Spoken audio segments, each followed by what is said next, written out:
پاکستان اور بھارت کے درمیان کشیدگی مسلسل جاری ہے۔ عالمی قوتیں ہوں، یونائٹڈ نیشن ہو، سب متحرک ہیں کہ کسی طرح جنگ نہ ہو۔ پاکستان کے حوالے سے جو پاکستان کا موقف ہے عالمی سطح پہ سنا گیا ہے، تسلیم بھی کیا گیا ہے کافی حد تک۔ اس کی پریشانی ہے انڈیا کو، اور دوسری پریشانی ہمارے آفس کی کہ ہمارے آرمی چیف نے جو پالیسی بنائی، جو حکمت عملی بنائی ہے، اس پہ انڈیا کے اندر ہلچل ہے، پریشانی اور پروپیگنڈا وار انڈیا کی طرف سے جاری۔ لیکن اس میں پروپیگنڈا وار کے توڑ میں جو ہمارے وزیر اطلاعات ہیں عطا تارڑ، انہوں نے کمانڈو سٹائل میں اپنی پرفارمنس دکھائی ہے۔ حالانکہ سیولین کے لیے کمانڈو سٹائل میں کام کرنا بڑا مشکل ہوتا ہے، لیکن انہوں نے کر کے دکھایا۔ پھر ہمارے وزیر امور کشمیر انجینئر امیر مقام بہادر پختون نکلے، ایل او سی کا دورہ کرنے والے پہلے وفاقی وزیر تھے، عوام کے بیچ میں رہے، بڑی بڑی کالیں آئیں، واپس آ جاؤ واپس آ جاؤ، نہیں واپس آئے۔ انہوں نے کہا میں عوام کے ساتھ یکجہتی کا مکمل اظہار کر کے ہی آؤں گا، اور ایسے ہی کیا ہوگا۔ اس کی میں ساری تفصیل بتاؤں گا۔ بسم اللہ الرحمن الرحیم۔ ناظرین، میں ہوں طارق سمیع، ڈیلی ممتاز ڈیجیٹل کے ساتھ۔ ناظرین، سب سے پہلے میں آتا ہوں ناظرین، جو کشیدگی جاری ہے اس میں کمی لانے کے لیے عالمی سطح پہ کوششیں ہو رہی ہیں۔ یو این کے سیکرٹری جنرل دوسری مرتبہ انہوں نے وزیر اعظم شہباز شریف سے فون پر بات کی ہے۔ پھر یو این سیکورٹی کونسل کا اہم اجلاس ہوا ان کیمرہ، اس کے اندر پاکستان کے ایمبیسڈر نے، مستقل مندوب نے بڑی تفصیل کے ساتھ ساری واقعات بتائے۔ ان سیکورٹی کونسل کے ممبران کو بتایا کہ انڈیا نے جھوٹے الزامات لگائے ہیں اور جنگ کا ماحول انڈیا نے بنایا ہے، کوئی ثبوت نہیں دیا انڈیا نے، اور 10 منٹ کے اندر ایف آئی آر درج ہو گئی، 5 منٹ کے اندر ٹویٹ ہو گئے کہ پاکستان ملوث ہے۔ یہ ہے انڈیا کا حال۔ ایکسپوز ہوا انڈیا عالمی سطح پہ۔ روس نے پاکستان کے موقف کی تائید کی ہے۔ امریکہ 50-50 کھیل رہا ہے، لیکن وہ بھی پاکستان کے حق میں ہی ہے 50-50 بھی۔ چین تو ہے ہی پاکستان کا جگری یار، اور چین ڈٹ کے پاکستان کے ساتھ کھڑا ہے، باقی سیکورٹی کونسل کے ممبران بھی کھڑے ہیں۔ تو یہ اجلاس بلوانا پاکستان کی بڑی کامیابی ہے۔ پھر ایک اور بات آ رہی ہے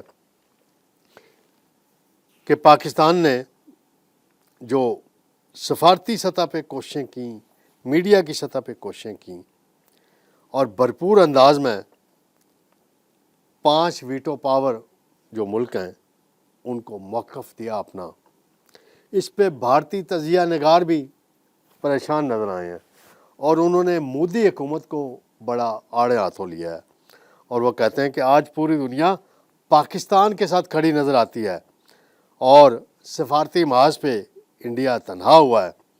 فرانس ہو، امریکہ ہو، برطانیہ، روس اور چین، ان سب ممالک نے پاکستان کے موقف کی تائید کی ہے۔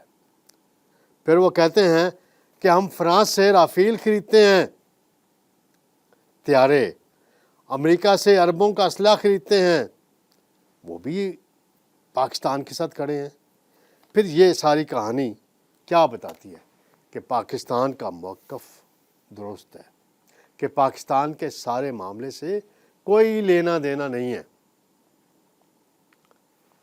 قومی اسمبلی میں بھی قرارداد میں نے کل بتایا تھا پاس ہو چکی ہے، بحث بھی ہو رہی ہے، اور اس سارے معاملے میں وزیر اطلاعات عطا اللہ تارڑ وہ سیولین کمانڈو کے کردار کے طور پہ، ایک روپ کے طور پہ سامنے آئے ہیں، اور انہوں نے بڑی اچھی بات کی آج کے خطاب میں۔ 1965 کی جنگ ہمارے بزرگوں کو تو یاد ہے ہوگی، جو زندہ ہیں ان کو، اور کتابوں میں لکھا ہوا ہے، ہسٹری میں موجود ہے کہ جنرل ایوب خان نے کہا تھا کہ تم نے کس قوم کو للکارا ہے، آج اس کا انہوں نے حوالہ دیا، عمر ایوب کا نام لے کے حوالہ دیا کہ ان کے دادا، انہوں نے کوئی آج تنقید نہیں کی، اپنی مخالف سیاسی جماعت پیٹی، انہوں نے کہا بعد میں ہم دیکھ لیں گے، 2 مہینے بعد آپس میں یہ مقابلہ کر لیں گے۔ تو بڑی زبردست انہوں نے باتیں کی. قومی یکجہتی کا عملی مظاہرہ اسمبلی کے اندر دیکھنے میں آ رہا ہے. پھر ایک اور بات کا میں ذکر کرتا چلوں. وزیر امور کشمیر ہیں انجینئر امیر مقام صاحب. وہ 4 دن تقریباً 3 دن ایل او سی پہ رہے. نیلم ویلی میں گئے. اس مقام پہ کھڑے ہو کے انہوں نے خطاب کیا جہاں پیچھے مقبوضہ کشمیر میں بھارتی پرچم لہرا رہا تھا, بھارتی چیک پوسٹیں نظر آ رہی تھی, لیکن وہ ڈٹ کے کھڑے رہے. لیکن جب یہ بیان چلا وزیر اطلاعات کا کہ اندر 24 سے 36 گھنٹوں میں انڈیا حملہ کر دے گا اور بڑی مصدقہ اطلاعات ہیں, تو وہ بیان چلنے کے بعد امیر مقام کو بار بار پیغام دیا گیا, ٹیلی فون کالیں آئیں, میسج چلے کہ آپ وہاں سے نکل جائیں. تو انہوں نے کہا میں پختون ہوں, ہماری روایت میں بھاگنا نہیں ہے. انہوں نے ایک دوست کو کہا کہ 1947 میں جب ہمارے پاس کچھ بھی نہیں تھا, نارمل اسلحہ تھا, لاٹھیاں تھیں, تو پختون بھائی لڑنے آئے تھے, آزاد کشمیر کی آزادی کی جنگ میں حصہ لیا تھا, تو میں کیسے بھاگ جاؤں, میں کیسے نکل جاؤں. تو بڑی یہ اپریشیٹ کرنے والی بات ہے امیر مقام کو کہ وہ واحد وزیر تھے پہلے اور کشمیر کے وزیر تھے کہ وہاں وہ گئے. شاہ غلام قادر ان کے ساتھ تھے.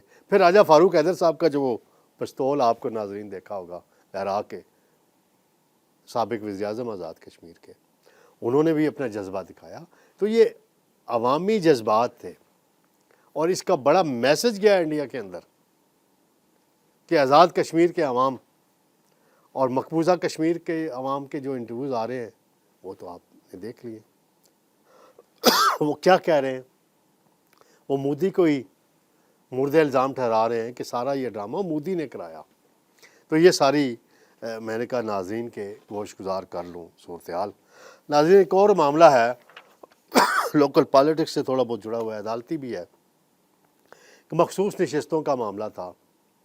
آج جسٹس منصور علی شاہ صاحب نے ایک فیصلہ دیا ہے, جاری کیا ہے, اور وہ کہتے ہیں کہ جو نظر ثانی کی اپیل آئینی بینچ میں زیر سماعت ہے یہ وہاں سنی نہیں جانی چاہیے, کیونکہ وہ 12 جولائی کو فیصلہ دے چکے ہیں کہ یہ مخصوص نشستیں پی ٹی آئی کو ملنی چاہیے, اور یہ سنا جانا درست نہیں ہے.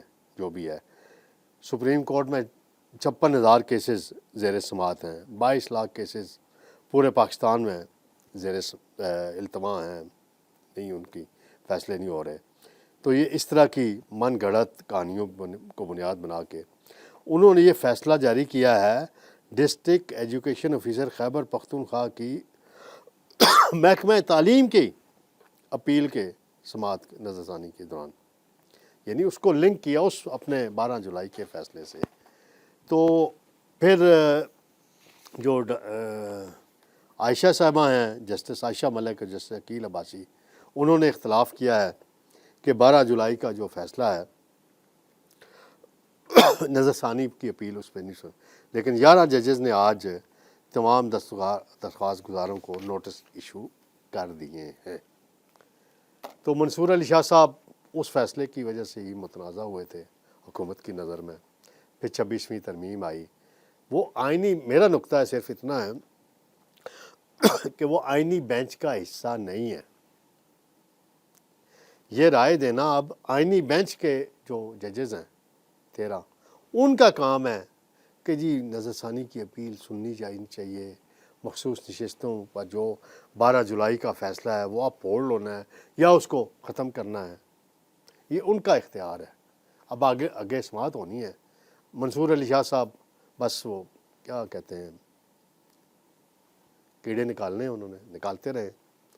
ان کی معزز جج ہیں سپریم کورٹ کے, ان کی اپنی رائے ہو سکتی ہے, لیکن کسی اور فیصلے کو سنتے ہوئے اس فیصلے کا حوالہ, آپ نے فیصلہ دے دیا, پی ٹی آئی کے حق میں فیصلہ گیا, ٹھیک ہے آپ کا رائٹ تھا, اس سے حکومت نے اختلاف کیا, امپلیمنٹ نہیں ہوا, اب نظر ثانی کی اپیل کر دی.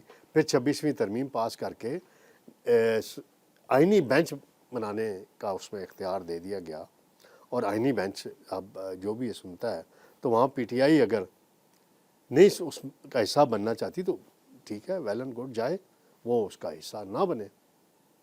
تو یہ میں نے کہا ناظرین انشاءاللہ جلد آپ کی خدمت میں دوبارہ حاضر ہوں گے۔ اللہ حافظ۔